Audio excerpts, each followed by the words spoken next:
오늘 우리에게 주시는 말씀은 요한계시록 3장 1절에서 6절까지의 말씀입니다. 요한계시록 3장 1절에서 6절까지의 말씀을 저와 여러분들 한 절씩 교독하도록 하겠습니다. 사대교회의 사자에게 편지하라. 하나님의 일곱 영과 일곱 뼈를 가지신 이가 이르시되 내가 내 행위를 아노니 내가 살았다 하는 이름은 가졌으나 죽은 자로다.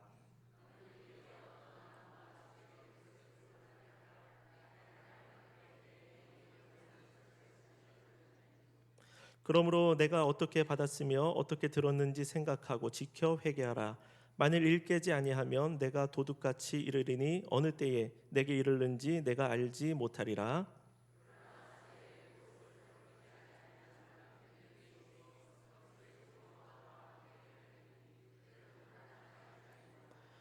이기는 자는 이와 같이 흰 옷을 입을 것이요 내가 그 이름을 생명책에서 결코 지우지 아니하고 그 이름을 내 아버지 앞과 그의 천사들 앞에서 시인하리라. 귀 있는 자는 성령이 교회들에게 하시는 말씀을 들을지어다. 아멘. 우리 가장 내가 지을 수 있는 밝은 표정으로 좌우에 계신 분들 보시면서 생기가 넘쳐 보이십니다. 인사하겠습니다. 생기가 진짜 넘치는 것 같습니다. 밝고 여기에도 꽃밭이 된 것 같은 그런 느낌입니다. 하나 광고 말씀 더 드리면 광고라기보다는 우리가 지난 사역들 이렇게 말씀을 드리면 저희가 고난주간 특별 새벽 기도회를 진행을 했습니다. 그러면서 착한 특세 헌금을 하나님 앞에 올려드렸는데 정말 하나님께서 또 우리 성도님을 마음을 감동하여 주셔서 한 700만 원 조금 더 헌금이 들어왔습니다. 그래서 저희가 자립 청년들 고아원에서 바로 사회에 나온 청년들 지원하기 위하여서 5명 한 1인당 100만 원씩 저희가 후원을 하고요. 오늘 다 완료가 됩니다. 그 사역이요. 그리고 또 환우 저희가 섬기게 되고 산불이 났을 때 산불을 위한 헌금을 하신 분이 계셔서 그것과 교회 재정을 같이 조금 더 붙여서 산불 지역에 후원하는 일로 저희가 사역을 하게 되었습니다. 그래서 오늘까지 이 모든 재정이 잘 진행이 되어졌다라는 것을 이렇게 말씀을 드립니다. 정말로 수고 많으셨고 특세를 통하여서 예수님의 그 생명을 세상 가운데 흘려보내는 일에 마음을 합쳐주셔서 감사를 드립니다. 오늘은 요한계시록 말씀 이 사대교회를 통하여서 생명이 흘러가는 교회라는 말씀을 우리가 함께 들으려고 합니다. 백의의 천사로 알려진 나이팅게일이 있습니다. 한 번쯤은 다 들어보셨을 겁니다. 1854년도에 크림 전쟁의 한창일 때에 영국은 야전 병원을 운영했습니다. 이 병원에 부상당한 병사들이 가득가득 들어찼는데 한 3,000명 정도까지 들어찼다고 합니다. 그런데 문제는 총상으로 인하여 죽어가는 병사보다 병원에 들어온 이후에 죽어가는 병사가 더 많았다고 하는 것입니다. 그 당시에 병원은 위생 개념이 별로 없었다고 합니다. 그래서 아주 더러운 거즈를 쓰고 물도 거의 썩어가기 직전이라고 하고 그 쥐 그리고 벼룩 이런 것들이 득실거렸다고 합니다. 병원에. 이름만 병원이었지 실상은 죽음을 앞당기는 곳이었던 것입니다. 이런 곳에 나이팅게일이 부임하게 됩니다. 이 여인은 병원의 위생 관련된 부분들을 철저하게 개선했고 손을 씻게 했고 깨끗한 환경을 만들었습니다. 그래서 그 이전까지는 사망률이 병원에 들어오는 병사의 사망률이 자그마치 40%가 되었는데 나이팅게일이 온 이후에 2%대로 떨어졌다고 합니다. 병원은 사람 살리는 곳입니다. 그런데 그 병원을 찾았더니 살려고 찾았더니 도리어 더 위험한 곳이었다는 말입니다. 그런 병원이 한 사람으로 인하여서 이제는 진정 사람 살리는 병원이 되어졌다라는 스토리를 우리가 듣고 있습니다. 교회가 무엇입니까? 병원이 사람의 몸을 고치는 곳이라면 교회는 사람의 영을 살리는 곳인 줄로 믿습니다. 교회가 교회의 역할을 제대로 감당하지 못하면 교회는 영혼을 다 죽여놓을 수 있는 곳이 될 수도 있습니다. 무서운 일입니다. 오늘의 말씀은 사대교회를 향하여 주신 말씀입니다. 사람들은 이 사대교회를 향하여 살아있다, 교회 있다, 교회처럼 보인다, 교회답다처럼 이렇게 이야기를 하는데 하나님 보실 때에는 죽은 교회라는 말입니다. 정말로 중요한 것은 하나님의 평가입니다. 하나님이 보시기에 겉과 속이 다르다라는 것은 매우 심각한 일이 아니겠습니까? 사대라는 곳은 두아디라, 우리 지난주에 살펴본 그 두아디라 교회에서 남쪽으로 한 48km, 50km 정도 떨어져 있습니다. 도시의 삼면이 가파른 절벽으로 된 긴 고원 형태의 도시입니다. 다시 말하면 천연의 요새라고 말할 수 있습니다. 그런데 이 난공불락처럼 보이는 도시가 역사적으로 보면 두 번이나 무너지게 됩니다. 이 도시가 무너졌던 것은 안전에 대한 지나친 확신에 있었습니다. 이러한 도시의 특징이 나중에 가면 사대 교회에 그대로 반영되게 됩니다. 우리가 지금까지 교회를 계속 보고 있는데 에베소, 서머나, 버가모, 두아디라, 그리고 우리가 보게 될 터이지만 빌라델비아 교회가 있습니다. 지금 제가 언급해드린 이 교회들은 칭찬과 책망을 받았고, 그 빌라델비아는, 또 서머나 빌라델비아는 칭찬만 받은 교회입니다. 그런데 방금 말씀드린 이 5개의 교회는 칭찬을 먼저 받았어요. 다 칭찬을 먼저 받았습니다. 그런데 오늘 우리가 읽은 사대교회는 책망이 먼저 임했고 그 다음에 칭찬할 내용들이 나타납니다. 그렇다는 것은 이 교회가 굉장히 급하다는 것을 뜻합니다. 주님의 음성을 듣고 즉시로 반응하지 않는다면 완전히 죽을 수도 있는 교회였습니다. 심폐소생술이 필요한 교회입니다. 오늘 우리는 이 사대교회를 통하여서 우리 자신을 돌아보기를 원합니다. 저 여러분들이 병원 갔을 때에 만약에 의사로부터 심각한 말을 듣는다면 심장이 덜컥 할 겁니다. 그런데 오늘 주님의 말씀, 그런 말씀이에요. 이 말씀이 받기 어려울 수 있지만 아파도 이 말씀을 외면하지 않을 때에 우리가 다시 살아나게 되어지는, 다시 생명력이 넘치는 그런 은혜와 역사가 나타나게 될 줄로 믿습니다. 그렇다면 이 사대교회가 우리에게 주는 교훈의 말씀은 무엇이 있습니까? 첫 번째로 보려고 하는 것은 이름값하는 교회가 되어야 한다는 것입니다. 한번 따라해 보십시오. 이름값하는 교회. 이름값하는 교회가 필요합니다. 1절의 말씀을 보면 사대 교회의 사자에게 편지하라. 하나님의 7 영과 7 별을 가지신 이가 이르시되 내가 내 행위를 아노니 내가 살아있다 하는 이름은 가졌으나 죽은 자로다. 내가 너의 행위를 아노니, 너가 살았다라는 이름은 있지만 죽어 있다. 이름만 살아 있습니다. 더 심각한 거는 그 사실을 모르고 있는 거예요. 무엇이 죽은 것일까요? 내가 너의 행위를 안다. 이 교회는 행위는 아직 살아 있습니다. 행위는 있어요. 행위가 없는 게 아닙니다. 그런데 행위만으로는 살아있는지 죽어있는지를 모른다라는 뜻이기도 합니다. 2절의 말씀을 봐야 됩니다. 2절 말씀 같이 읽도록 합니다. 너는 일깨어 그 남은 바 죽게 된 것을 굳건하게 하라. 내 하나님 앞에 내 행위에 온전한 것을 찾지 못하였노니. 행위가 있는데 행위가 온전하지 못했다는 것입니다. 2절에서 중요한 것은 하나님 앞에입니다. 하나님 앞에. 사대교회의 행위가 온전하지 못했던 이유는 무엇이냐면 하나님 앞에서의 삶이요 행동이 아니었기 때문에 그렇습니다. 이 교회는 교회가 할 만한 일들을 다 행해 왔습니다. 지금으로 말하자면 선교했습니다. 저 열방의 교회를 세우는 일들도 열심히 했습니다. 이웃을 구제했고 모여서 기도하고 금식하고 예배하고 다양한 영역에서 봉사를 해왔습니다.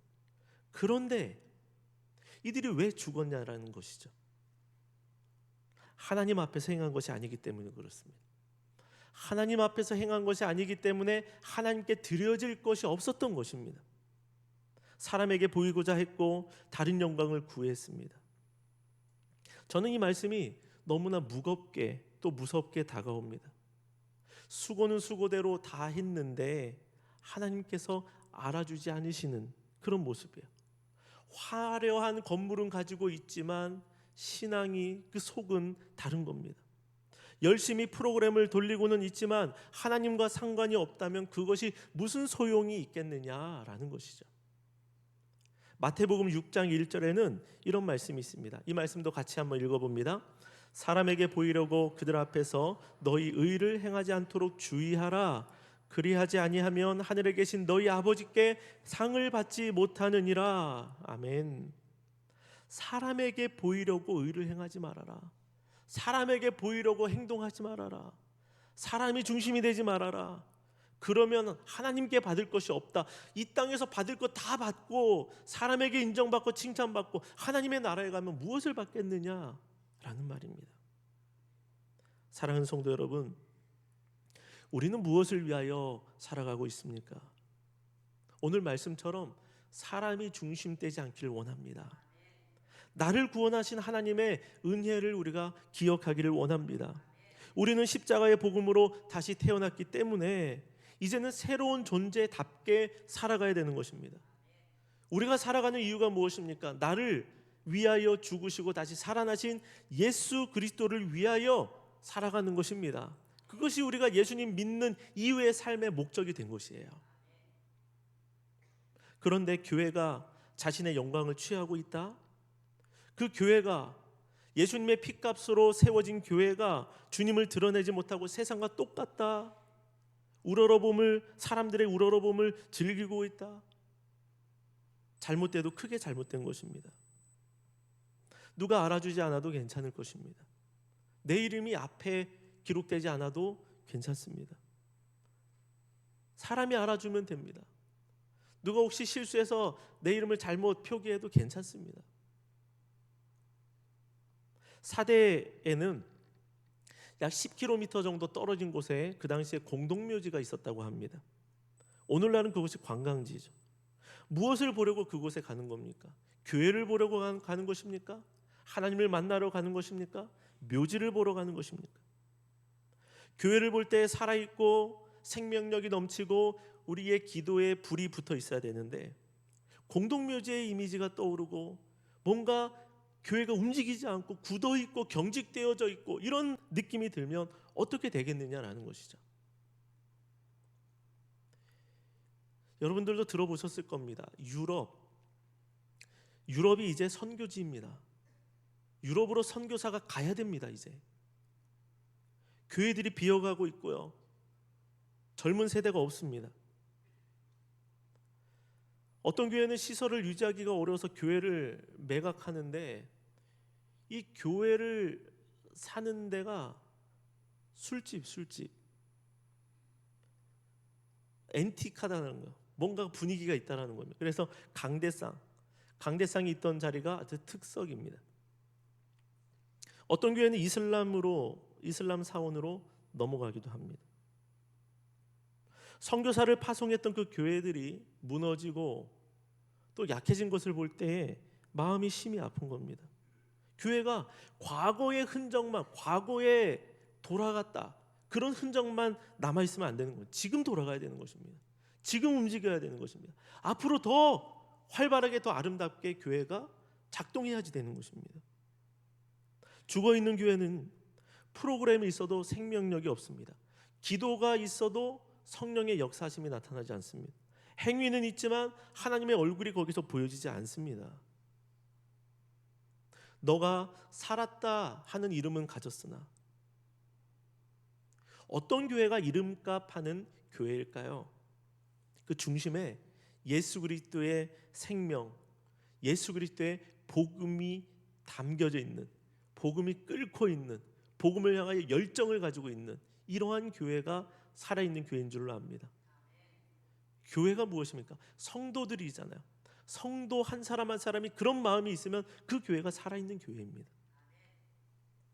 그러므로 생명이 오직 예수 그리스도로부터 온다라는 사실을 알고 예수 그리스도의 이름이 살아있는 교회, 그래서 예수 그리스도의 생명이 맥동하는 교회가 되어야 할 줄로 믿습니다. 제가 양해문 교회를 위해서 기도할 때마다 계속적으로 요즘에 맴도는 기도 제목들이 있습니다. 올 초부터 지금까지 계속 이어지고 있는데 그게 뭐냐면 우리 교회가 생명이 흘러가는 교회가 되면 좋겠다라는 것이죠. 저런 표도 그것을 위한 것입니다. 생명이 흘러가기 위하여서 복음을 누리고 기쁨으로 전하는 그런 목장 공동체를 세워가는 것입니다. 우리 교회가 생명력이 없어서 그런 기도를 하는 게 아닙니다. 살아 있습니다. 열심히 주를 위하여 나가고 하나님을 향하여 사랑하는 성도들이 얼마나 많이 있는지 모릅니다. 저력이 있는 교회, 우리 양희문 교회입니다. 그런데 거기서 그치는 것이 아니라 며칠 전 내렸던 그 단비처럼 비가 싹 내리니까 얼마나 자연이 다 확 피어나는지 몰라요. 그것처럼 언제나 생명력이 넘치는 교회, 하나님 보시기에 기쁨을 드리는 그런 교회가 되어야 하는 것입니다. 교회 오는 성도들마다 하나님이 마치 나를 맞아주시는 것 같은 따뜻함을 누리고 예배당에 들어올 때마다 뭔가 포근함을 누리고 기도가 쌓여있는 듯한 느낌을 얻고 지친 영혼들은 새 힘을 얻고 주님을 우리가 함께 같이 닮아가고 주를 위하여 일하고 봉사할 때는 신나게 일하는 그런 교회. 이왕 믿음 생활하는 것 재미있고 즐겁고 또 제대로 해야 되지 않겠습니까? 사대교회처럼 이름만 남아있는 그런 교회가 아니라 중심까지 살아있는 교회가 되어지기를 소망합니다. 하나님의 말씀에 살아서 반응하고 하나님의 말씀이 우리의 귀에 들려올 때에 다른 귀로 새나가는 것이 아니라 이것이 심장으로 와서 우리의 심장을 뛰게 만드는 그러한 역사가 일어나기를 원합니다. 성도가 이름만 가지고 있는 것이 아니라 성도답게 되기를 원합니다. 그리스도인인 우리에게서 예수 그리스도의 향기가 나타나지기를 원합니다. 신앙생활은 양희문교회 성도처럼 해야 돼. 저 사람 보면 하나님이 살아있는 것 같아. 생명을 흘려보내는 성도, 이름값하는 교회가 되어져야 할 것입니다.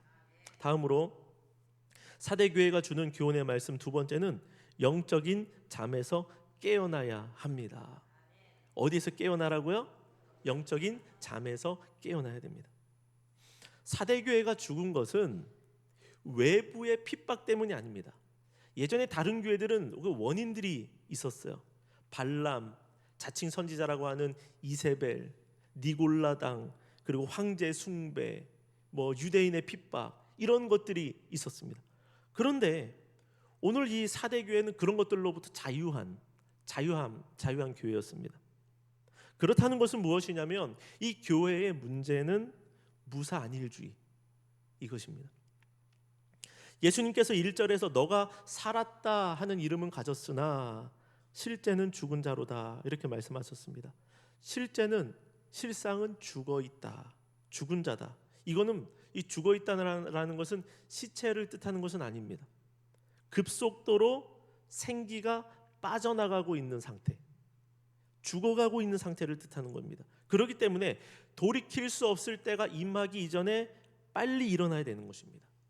그래서 2절의 말씀을 주신 거예요. 칭찬하기 전에 책망을 먼저 주신 거예요. 2절의 말씀을 우리 같이 읽어보도록 하겠습니다.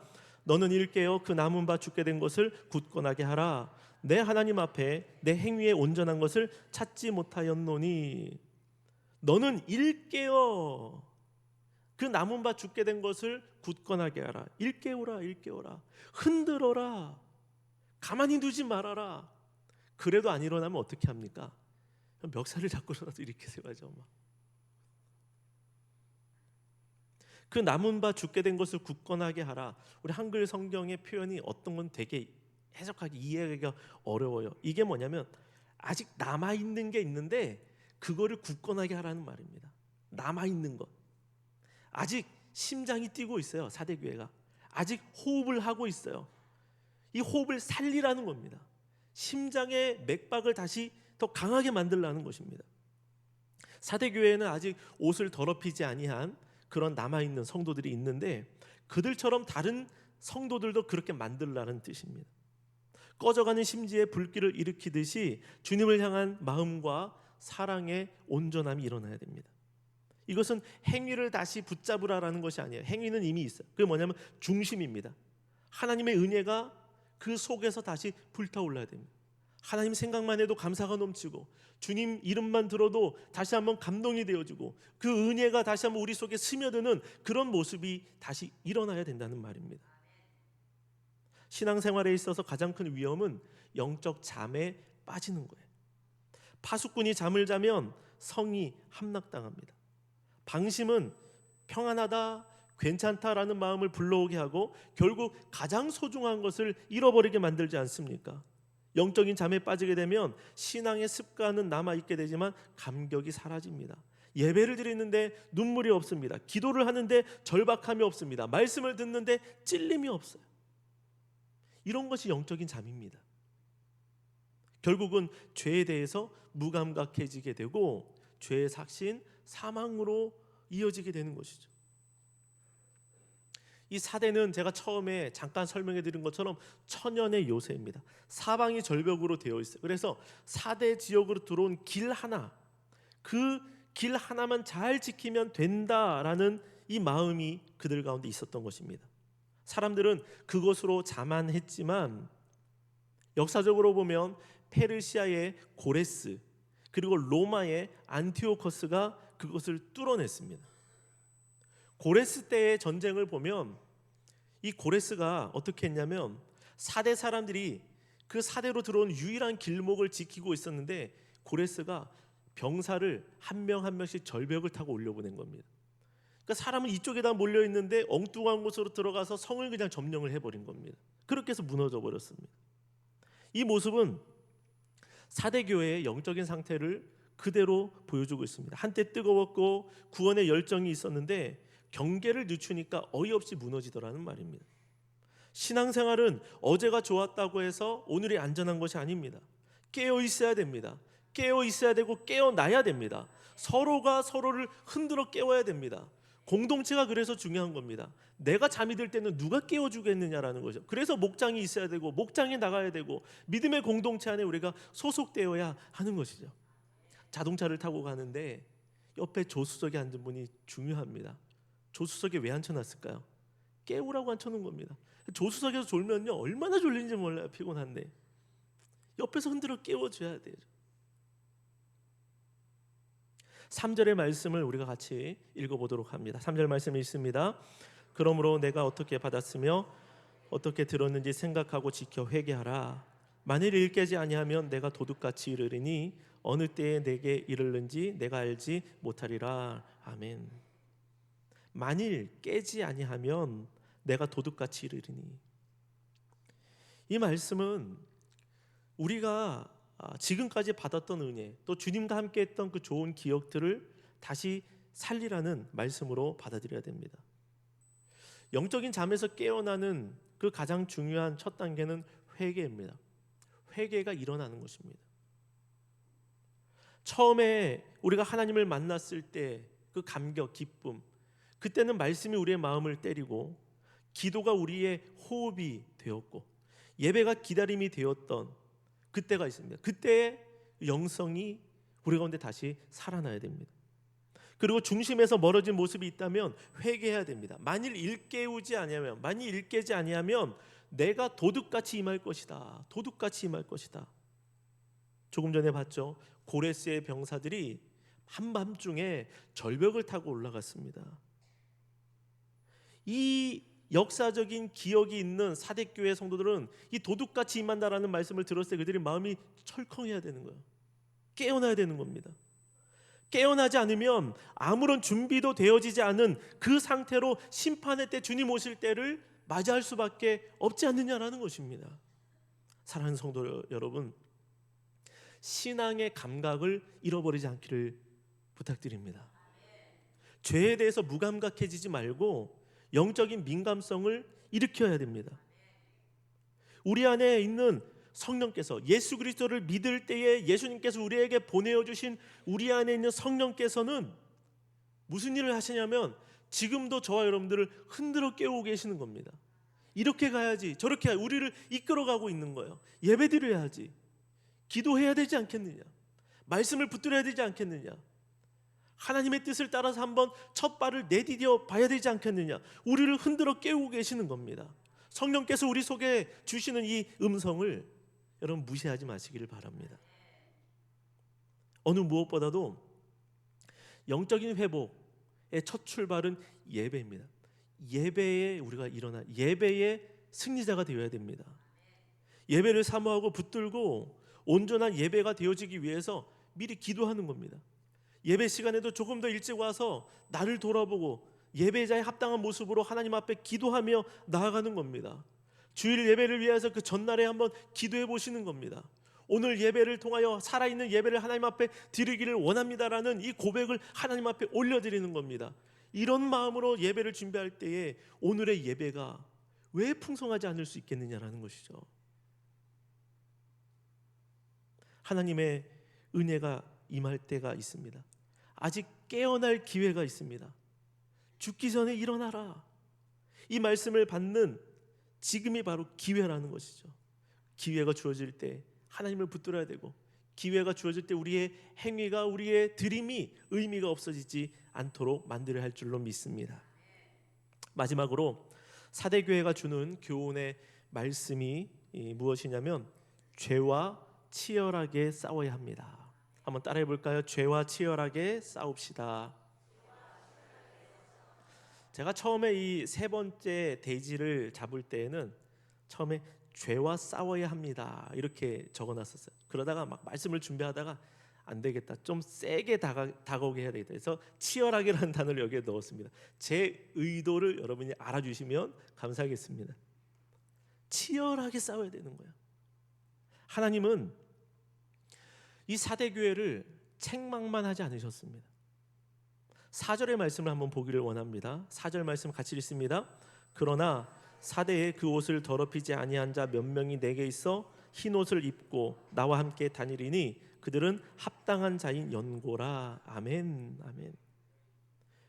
모든 사람이 무너진 것이 아니었습니다. 모든 사람이 잠에 빠진 게 아니에요. 죽어가고 있지 않았습니다.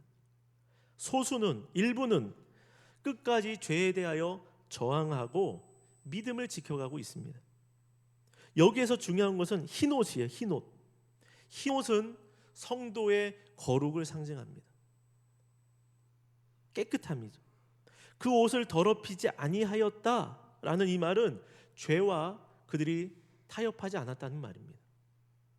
사대에 있던 많은 성도들이, 많은 수많은 사람들은 교회 안에서 서로를 향하여 장로님, 권사님, 그때는 직분은 그렇게 부르진 않았겠죠. 성도님, 집사님 이렇게 서로를 불러왔겠지만, 문제가 뭐냐면 교회 밖에 나갔을 때, 교회를 떠났을 때에 그들은 세속적인 모습을 보였다는 것입니다. 불신자들과 구별이 별로 안 됐습니다. 그래서 예수님으로부터 받은 그 흰 옷이 세상에 같이 섞여 살면서 더러워져 버린 겁니다. 이것이 사대교회가 처했던 영적인 위기입니다. 대부분의 많은 사람들은 대세와 흐름을 따라갑니다. 사람들이 많은 곳으로 같이 갑니다. 쓸려갑니다. 그런데 신앙적으로 보면 세상에 많은 사람들이 모여 있는 곳이 위험할 수 있습니다. 세속적인 문화가 거기서 판을 치기 때문에 그렇습니다. 믿음이라는 것은 무엇입니까? 흐름을 거스르는 것이 믿음인 줄로 합니다. 복음, 예수 그리스도의 십자가 복음 위에 나의 다리를 그 위에 굳게 딱 지탱하여 세우고 흐르는 세속의 물결에 저항하고 버텨내는 겁니다. 죄라는 것은 내버려 두면 따라가게 되어 있습니다. 내버려 두면 우리도 흘러 떠내려가게 되어 있다는 것입니다. 우리에게 있어서 주시는 그 귀한 보배가 흘러 떠내려가는 거예요. 결혼할 때 여러분 받은 예물이 얼마나 중요합니까? 손가락에 끼고 있는 이 반지. 그런데 부주의하면 씻다가 손에서 빠져서 그 귀한 게 흘러 떠내려가 버리는 겁니다. 우리가 믿음을 제대로 지키지 않으면, 우리가 하나님의 은혜 가운데 바로 서 있지 않으면 우리에게 주어진 이 복음이 흘러가서 어디 갔지? 라고 하는 일이 일어날 수 있다는 것입니다. 두아디라 교회가 이세벨을 내버려 두었죠. 어느 순간에 그들이 이세벨을 따라 행동하고 있었습니다. 다시 말해서 우리가 영적인 싸움을 시작하지 않으면 질 수밖에 없다는 것을 알아야 됩니다. 의식적으로 말씀을 붙들어야 됩니다. 의지적으로 죄와 싸워야 됩니다. 히브리서 12장 4절의 말씀은 죄와 피 흘리기까지 싸우라라고 우리에게 말씀하고 있는 것입니다. 얼마나 쉽지 않으면 피 흘릴 각오를 하라고 말씀하고 있는 것입니까? 눈에 보이지 않는 싸움이지만 그 정도 각오를 가져야 우리가 이길 수 있다라고 주님께서 말씀하고 계시는 겁니다. 각오를 가져야 되는 것이죠. 죄는 처음에는 작아 보입니다. 그러나 갈수록 나를 물들이고 점점 커지게 되고 나를 함락시켜 갑니다. 전에 말씀을 드렸는데 박해보다 핍박보다 견디기 어려운 것이 유혹이다라고 말씀을 드렸습니다. 기억나실 겁니다. 거룩이라는 것은 영적인 싸움입니다. 하나님을 사랑한다라는 것은요, 죄를 내가 미워한다는 뜻입니다. 예수님께서 흰 옷을 입은 자들, 끝까지 옷을 더럽히지 아니하고 여호와 하나님을 따라 살아간 그 사람들에게 무엇이라고 말씀하냐면 4절에서 너희는 나와 함께 다니기에 합당한 사람들이다. 너희는 나와 함께 다닐 것이다 라고 말하고 있는 것입니다. 우리가 동행, 주님과 동행, 우리가 말들을 많이 하지 않습니까? 무엇이 동행입니까? 주님과 동행하는 것이 무엇이냐라는 것이죠. 우리가 받은 은혜를 가지고 죄에 대하여 저항하며 살아가는 것이 주님과 동행하는 삶인 줄로 믿습니다. 다른 게 동행이 아니에요. 지금 우리가 살아가고 있는 이 시대는 죄에 대해서 점점 무감각해져가는 세상입니다. 죄를 죄라고 말해주지 않습니다. 취향이다, 저거는 저 사람의 선택이다, 인정해줘라, 존중해줘라, 이렇게 말을 하고 있습니다. 그래서 진리보다는 이익을 앞세우는 세상이 되어버렸습니다. 그러나 교회는요, 죄를 가르쳐줘야 됩니다. 죄를 지적해줘야 됩니다. 일깨워줘야 됩니다. 흔들어줘야 되는 것입니다. 여러분, 교회 와서 예배 드릴 때 흔들려야 돼요. 막 마음이 이러면 쉽지 않잖아요. 힘들잖아요, 내 마음도. 그러나 흔들어줘야 되는 거예요. 교회 왔을 때 내 영혼이 흔들리고 있다, 하나님의 말씀이 나를 찌르고 있다, 불편하게 하고 있다, 그럼 여러분 살아있는 겁니다. 제대로 되어 있는 것입니다. 그리고 성도는 그 말씀을 들었을 때 죄를 미워하고 저항해야 됩니다. 실패할 수 있습니다. 또 시작하면 됩니다. 그렇게 살아가는 성도는 비록 소수라고 할지라도 하나님이 반드시 기억해 주신다라는 거예요. 너는 나와 동행하기에 합당하다, 내가 너와 같이 걸어가겠다라고 주님이 말씀해 주는 것입니다. 5절의 말씀입니다. 5절 말씀 같이 한번 읽습니다. 이기는 자는 이와 같이 흰 옷을 입을 것이요 내가 그 이름을 생명책에서 결코 지우지 아니하고 그 이름을 내 아버지 앞과 그의 천사들 앞에서 시인하리라. 아멘. 아멘. 주님께서 그들을 기억하십니다. 알아주십니다. 생명책에서 그 이름이 절대로 지워지지 않게 하신다는 것입니다. 영생을 얻는다는 것입니다. 책임져 주신다라는 것이죠. 내 이름을 붙들고 나를 따라온 너희들은 내가 반드시 책임져 준다. 하나님 앞과 하나님 옆에 있는 천사들 앞에서 내가 너희를 시인해 주겠다.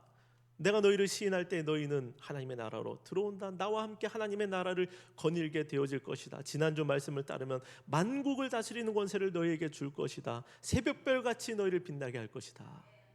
이기는 그에게 주시는 하나님의 놀라운 은혜와 역사. 흰 옷을 입혀요. 우리가 어떻게 흰 옷 입을 자격이 되겠습니까? 우리는 여전히 죄성을 가지고 있죠.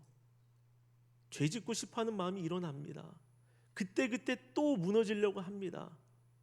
그런데 싸우는 자들, 죄 짓지 않기 위하여 버티는 자들, 이게 중요한 거죠. 그런 그들에게 내가 흰 옷을 입혀주겠다. 예수 그리스도의 보혈의 옷이 우리 가운데 덮임으로 인하여 우리 속에 있는 죄와 허물이 다 가려지고 주님이 보실 때 깨끗하다, 의롭다라고 말씀해 주시는 것 아니겠습니까? 이겨야 되는 것입니다. 죄와 싸우는 힘이 어디에서 나올까요? 말씀을 붙들어야 됩니다. 그 말씀이 나의 심령 가운데 새겨져야 되고 그 말씀을 붙들고 기도할 때에 이기는 힘이 우리 가운데 생겨나게 되는 것입니다. 말씀을 정리합니다. 사대교회, 살아있다라고 불렸지만 실제는 죽어가고 있었습니다. 다시 말하면 이름값 하지 못하는 교회였습니다.